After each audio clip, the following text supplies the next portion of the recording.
Hola a todos. En esta ocasión vamos a conversar sobre uno de los principales temas de nuestra programación de reumatología, como es el caso de las monoartritis. ¿Cómo debemos abordar un paciente con monoartritis?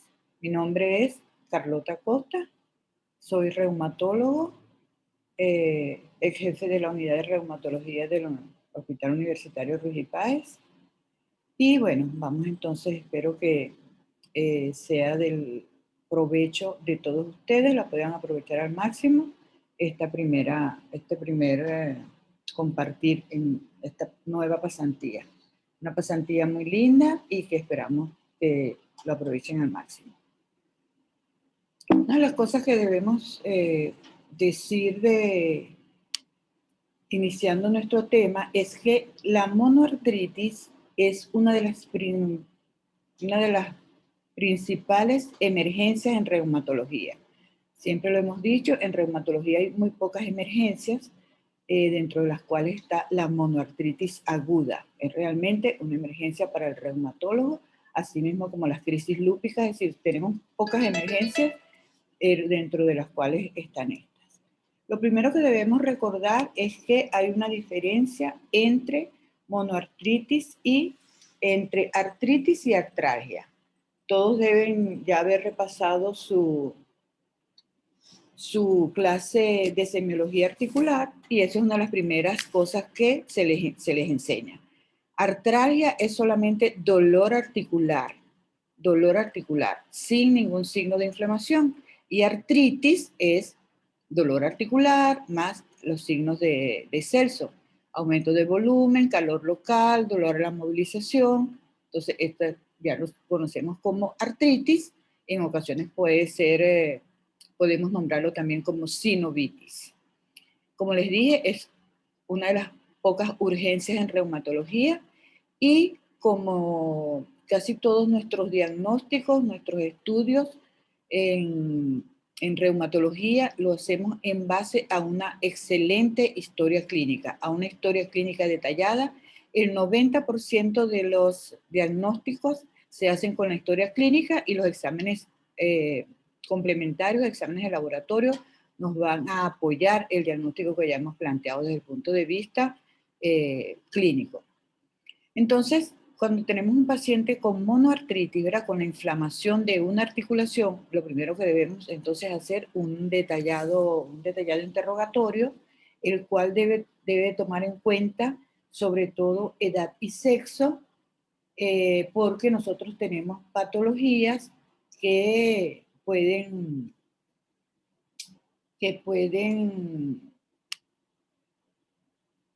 presentarse en diferentes edades, ¿verdad? Patologías que las podemos ver en niños, patologías que podemos ver en mujeres jóvenes, patologías que podemos ver en hombres de mediana edad, patologías que podemos ver en ancianos, y siempre es importantísimo que nosotros recojamos este dato. Lo mismo el sexo. Hay patologías que son mucho más frecuentes en mujeres que en hombres, aunque casi todas las enfermedades reumáticas, la mayoría son mucho más frecuentes en el sexo femenino, pero hay otras que también pueden verse mayoritariamente en el sexo masculino. La forma de comienzo, cómo comenzó el síntoma o el signo que lleva al paciente a la consulta.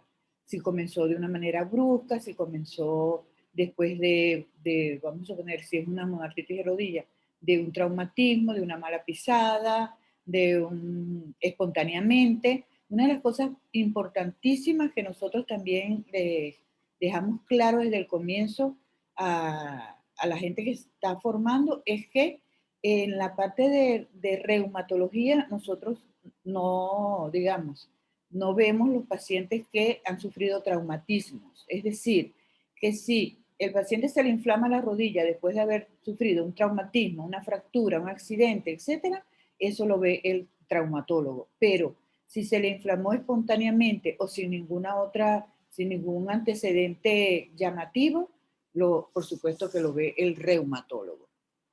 Entonces también las características del dolor, cómo es el dolor, toda la semiología del dolor, el tiempo de evolución, los factores precipitantes, los factores exacerbantes, atenuantes.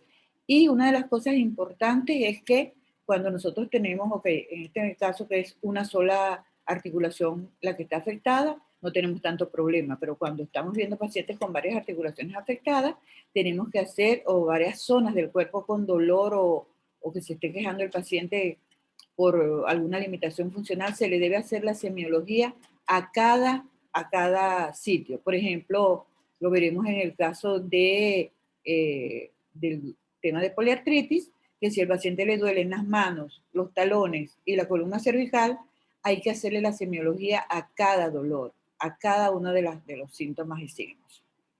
Ok, otra cosa importantísima en el caso de la monoartritis es si el paciente tiene síntomas constitucionales. Eso nos va a marcar un hito y nos va a marcar digamos, un límite entre pensar en algún tipo de patología cuando hay síntomas constitucionales, sea fiebre, malestar general, decaimiento, pérdida de peso, etc. A el paciente que solamente tiene inflamada una articulación, pero no tiene ningún otro síntoma constitucional. Eso es muy importante.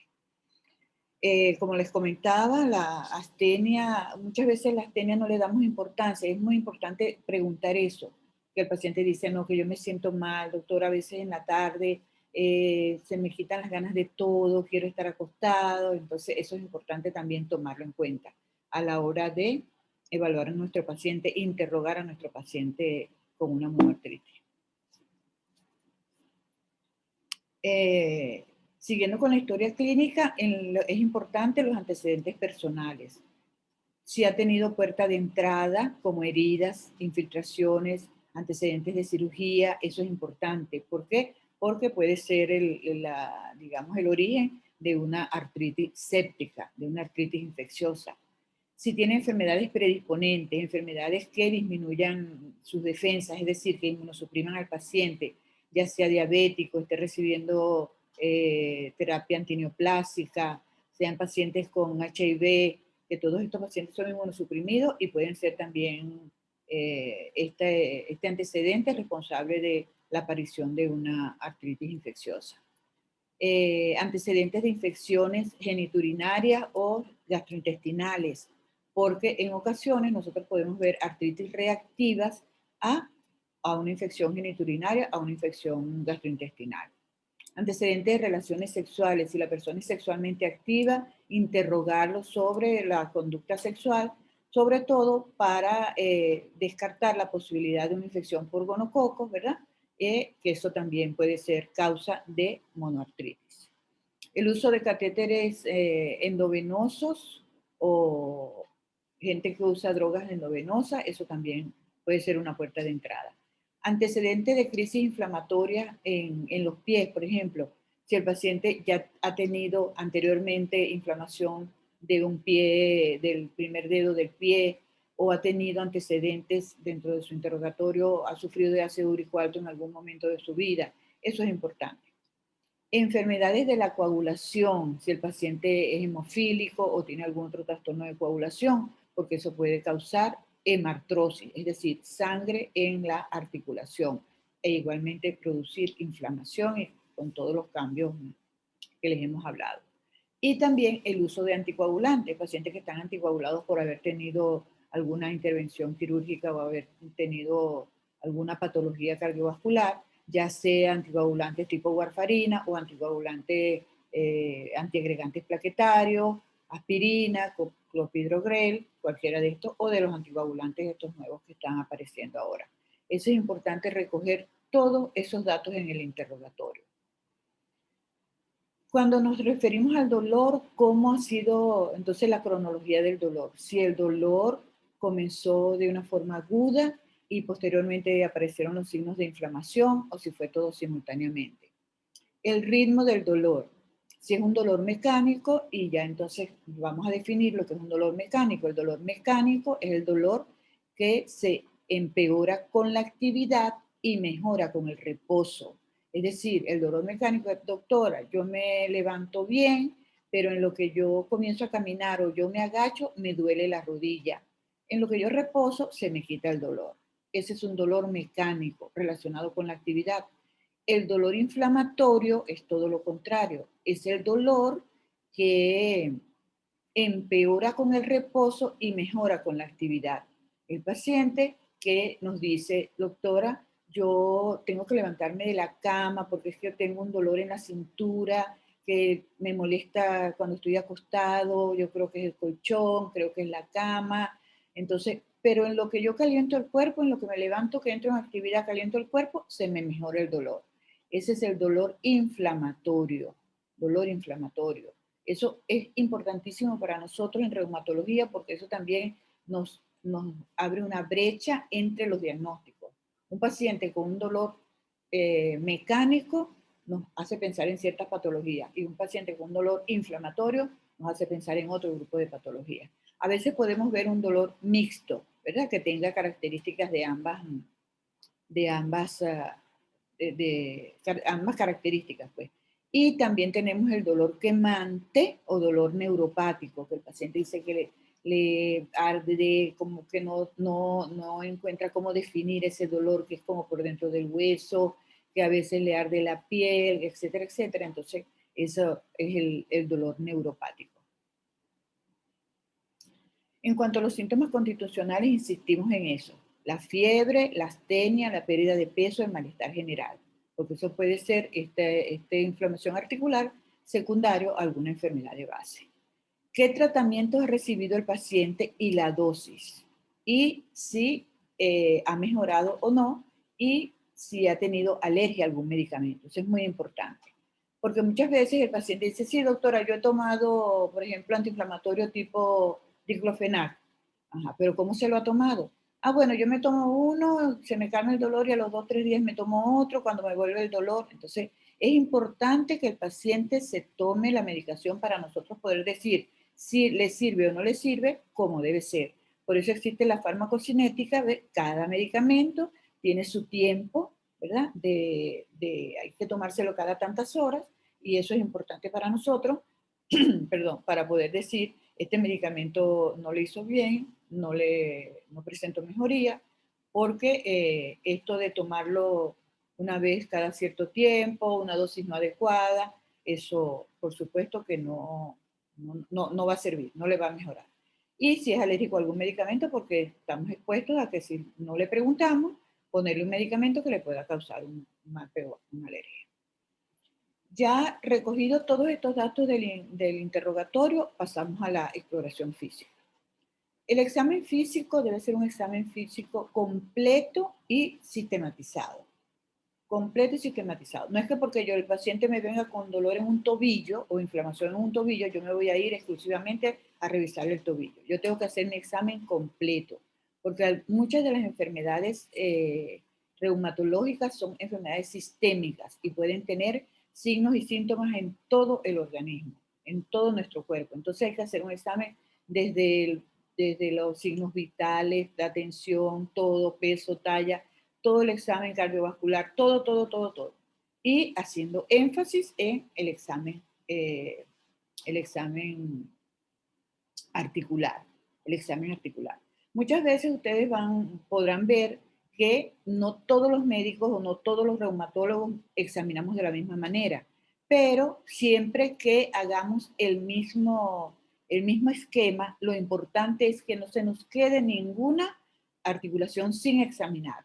Entonces, nosotros no podemos hacer, por ejemplo, yo voy a empezar con las manos, después paso a los pies, después paso a la columna cervical, no. Uno debe ir, y lo vamos a ver en algunas de las clases que tengamos en físico, en el examen físico con un paciente, cuál es el orden que se debe llevar, el orden que casi usamos los profesores de aquí de la unidad de reumatología, que somos más o menos de la misma escuela, y nos ha permitido que el examen quede completo y el examen físico, así esté normal, se debe reportar. Se debe reportar así esté normal. Por ejemplo, no se encuentra alteración en las articulaciones de las manos, X. No se encuentra alteración en tal parte. Se encuentra tal cosa, como lo vamos a ver en el examen físico. ¿Por qué? Porque si en un primer momento el paciente llega, se le hace la historia y posteriormente viene al control y no hemos anotado nada de cómo estaban ciertas articulaciones, uno no sabe si era que tenía algo o que no tenía o no se las examinamos. ¿Entiendes? Todo debe ser anotado.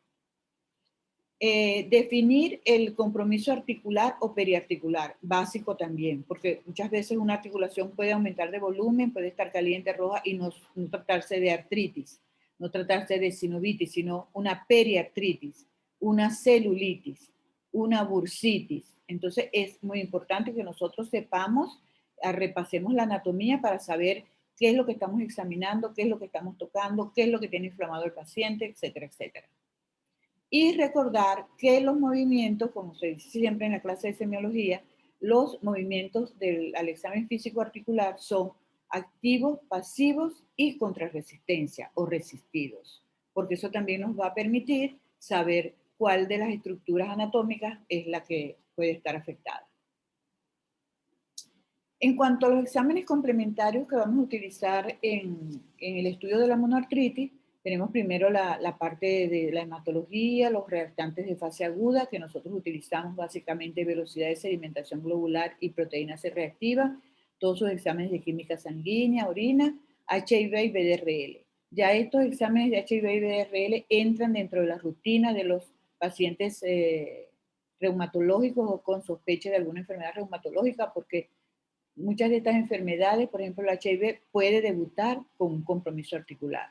Entonces es importante ya tomarlo, no tener pena ni tener, ni siquiera pedirle permiso al paciente para pedírselo, lo pedimos como rutina.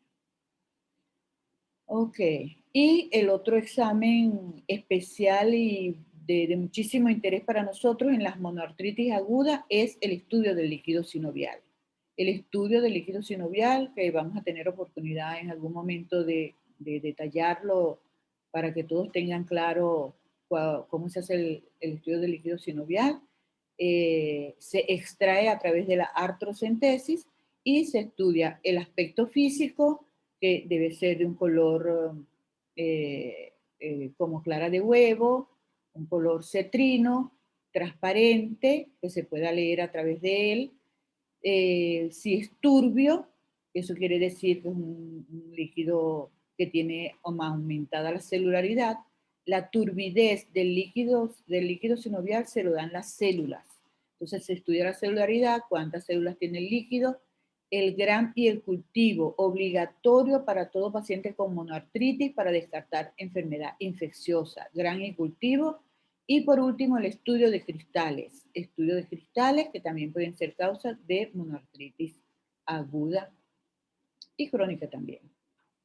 En cuanto a las imágenes, debemos partir de lo más sencillo a lo más sofisticado. Entonces, una de las cosas que tenemos actualmente es la herramienta del eco, que nos permite, sobre todo en articulaciones de difícil acceso, o muchas veces de difícil acceso al examen físico, nos puede aclarar rápidamente si tiene derrame articular o si no tiene derrame articular, y en ocasiones tratar de hacer la artrocentesis guiada por ecosonograma. Por ejemplo, la articulación del hombro, la articulación de la cadera. Entonces es importante el uso del ecosonograma si lo tenemos disponible. Posteriormente la radiografía que tiene que ser radiografía comparativa. Y también vamos a ir en el transcurso de la pasantía enseñándoles o recordándoles cuáles son las proyecciones de cada una de las articulaciones. No es porque muchas veces el paciente dice, ay no doctora, mándeme hacer una resonancia de una vez, yo tengo dinero para mandarme a hacer una resonancia. No señor, vamos primero porque el diagnóstico yo lo puedo hacer con una radiografía simple de una articulación. Y si es necesario, posteriormente haremos tomografía si queremos ver la parte de hueso, resonancia si queremos averiguar algo más de partes blandas, y hasta gammagrama óseo cuando queremos ver si hay alguna cosa metastásica, o también en las enfermedades infecciosas que no evolucionan bien, es también muy útil utilizar el gammagrama óseo. Y por último, sobre todo cuando no hemos podido llegar al diagnóstico etiológico, y sobre todo puede verse en pacientes con monoartritis crónica, es decir, monoartritis que dura más de 6 semanas, se puede hacer la biopsia sinovial. La biopsia sinovial es la toma de la muestra de la membrana sinovial y se hacen sus estudios histológicos y nos pueden dar diagnósticos también. Las principales causas de monoartritis aguda, y eso no se les debe olvidar, lo primero, a cualquier edad, cualquier sexo, que nosotros debemos pensar ante una monoartritis aguda y debemos descartarlo es la artritis infecciosa. La artritis infecciosa. En segundo lugar, la artritis por cristales o por microcristales, los cuales principalmente el de ácido úrico y el de pirfosfato de calcio, o alguna enfermedad reumática inflamatoria que esté iniciando. O yo puedo tener un paciente que inició con un dolor en una rodilla, una inflamación en una rodilla, vino a su primera consulta y cuando viene a los 10 días al control me dice, doctora, después que me fui de aquí, se me inflamó la otra rodilla, se me inflamaron las manos, etcétera, etcétera. Se volvió una poliartritis, entonces, pero estaba comenzando en ese momento con una monoartritis. Entonces, no olvidar nunca que la primera causa que debemos descartar por la importancia que tiene es la artritis séptica o artritis infecciosa. En segundo lugar, cristales y en tercer lugar, una enfermedad reumática inflamatoria. Otras causas de monoartritis, las traumáticas, que como les decía anteriormente, las ve el traumatólogo, cuerpos extraños, pacientes, por ejemplo, que son jardineros o que son herreros o que son carpinteros, entonces una astilla de algo se le puede introducir cerca de la articulación, y producir una sinovitis, una artritis por cuerpo extraño. Artrosis, que ya sabemos que la artrosis es el desgaste del cartílago articular y puede cursar también, si es una rodilla solamente, artrosis de la rodilla de una sola articulación. La anemia de células falciformes, que también van a tener en este semestre la oportunidad de ver este tema, la drepanocitosis, que también puede ser causa de monoartritis. Lesiones ligamentosas internas, por ejemplo, ruptura de ligamentos cruzados de la rodilla, etcétera.